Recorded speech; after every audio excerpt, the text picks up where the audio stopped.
Hi, it's Richard Silver again from Sotheby's International Realty Canada, and I'm with the Silver Burtnick and Associates team at Sotheby's International Realty Canada, and I have with me Laura Peery, and she is with the Steele Group, Sotheby's International Realty out of Richmond, Virginia. So pre-coronavirus, tell us what your market was. Hey, Richard, thanks, first of all, for letting me join you today. I really appreciate you doing this great service for all of us. It's wonderful to see you and just to hear from everybody, so thank you. So pre-corona, I was lined up to have several listings launch in March and April and into May. Right. April in Richmond is the prime time, which is where everything looks its best. The flowers are blooming, so that's really our biggest market. So I represent buyers as well, but I mostly represent sellers. And so we had everything kind of lined up, and I had lined it up just to space them out so that my workload would be a little spread out. Since then, I've launched a couple. I plan on launching one more.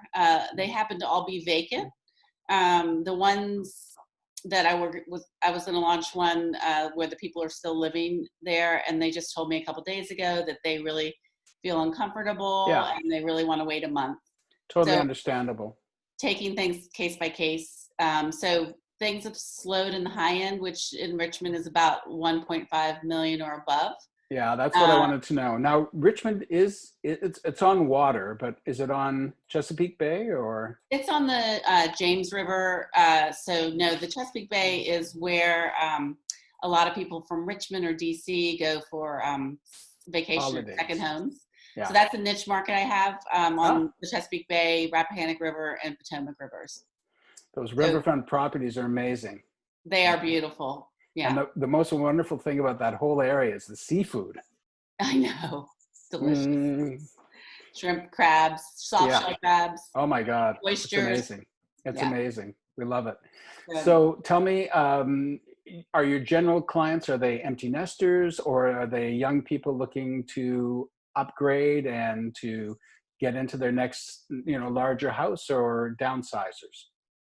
They run the gamut. The ones that are vacant right now, one's a bank-owned property, one is in an estate.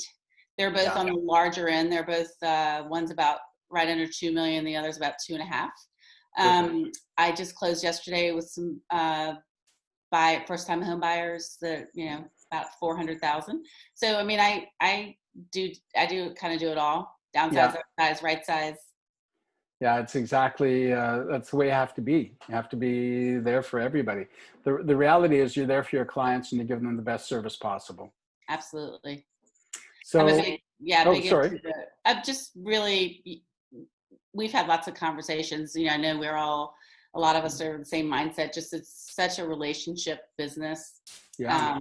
And that really comes first. And my relationship doesn't end at the closing table. It stays forever. Yeah. And it's probably the worst, this situation is probably the worst situation for all of us, because we are not the kind of people who sit at home and, and twiddle our thumbs. We're, get up in the morning and go. Yep. So, and very social. So tell me about some of the protocols that you have to follow in your area. Are you deemed an essential service?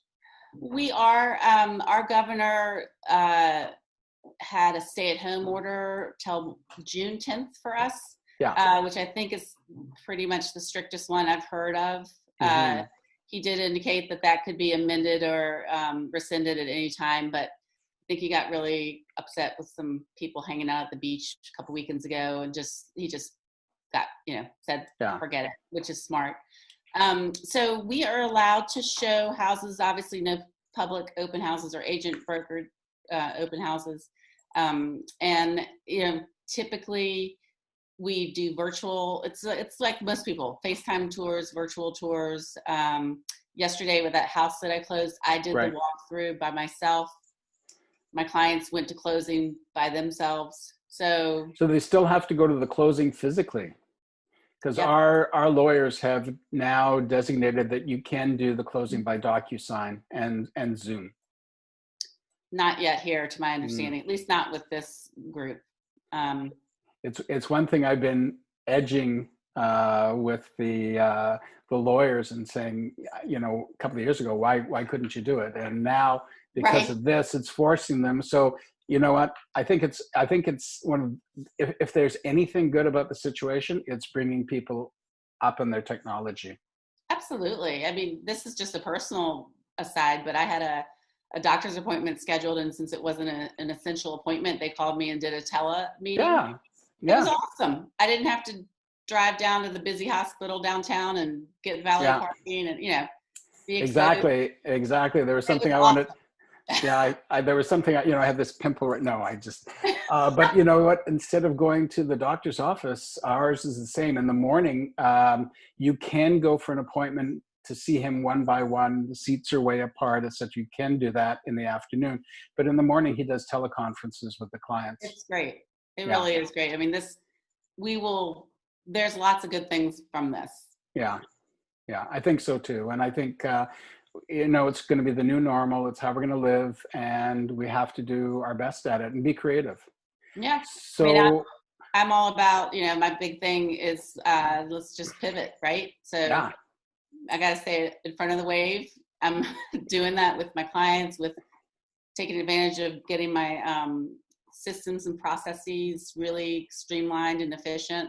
Yeah. My assistant is still working full time from home. Yeah. So, just as a little aside, this is an idea we came up with. We were, Sean Wolf and I, because a lot of Torontonians have houses in Muskoka, there is what they call the Cottage Life Show, and it was supposed to be happening right now in Toronto. It had to be canceled. So next week, and like months ago, we sent out an invite to all of our clients and said, if you want to go to the Cottage Life Show, here's free tickets. Sean will meet you there and he'll tour you around. So next Thursday at 4 p.m., we are going to do a Cottage Life Zoom conference. And we're inviting all the people, and, you know, Sean will tell them about living in the country and what they need to know and the different land issues. So we're just going to do it in a different way. You know, that's very interesting you say that, because we have this big, like I said, April is a big blossoming month in Virginia. Yeah. And they have like a garden week that, of course, we had to cancel. But that might be a good idea to go and just do some virtual tours of gardens. Yeah, that would be a great idea. Yeah. And you know what? You can even do it like a tea and have your clients, you know, bring tea, sit in front of their computers and have tea while you talk about the gardens. Yeah. And show them, like, do a PowerPoint that you can share with them on Zoom and do a PowerPoint about all the gardens. That's a great idea. Yeah. Invite me. I know. Please come. Invite me. Anyways. Oh, no, that would be good. We could do gardens across the country in Canada. Yeah. Well, the garden behind you, which is, you know, a picture of our house, that's from a few months back, because you'll see snow is in there as well. So sure. The snow is gone now. We opened our pond today, as a matter of fact. So that's good. Yeah. It's just great. I mean, this is what I'm saying. There's so much good creative, you know, necessity is the mother of invention. Or whatever. Yeah, exactly. So, yeah. You know. This is a terrible, terrible, terrible situation for the world to be going through. But through it, I think you're going to see more and more creativity. And also, I think you're going to see a lot of people who've been hesitant about technology learning that there are other options. Sure. You know. Totally agree with you. Dating is a little tough, Zoom conferencing, but who knows? Well, you and I don't need to worry about that. No. We're a couple. Yeah, exactly. We're all settled. Anyways, thanks again. I just want to say thank you to Laura Peery, and she is. I mean, give them your quick 411. Oh, you mean? I'm sorry, you broke up a little bit. Like how do we get in touch with you? Yeah. Oh, you can follow me on Instagram, Laura Loves Homes RVA. Oh, great. On Facebook, Laura Peery. Yeah. Or contact Richard. He knows how to get in touch with me. Exactly. I'll be happy to put you in touch. That's awesome. Thanks a million, Richard. My pleasure. It's always great to see you. You're a great addition to our EAN group. Thanks. Take care.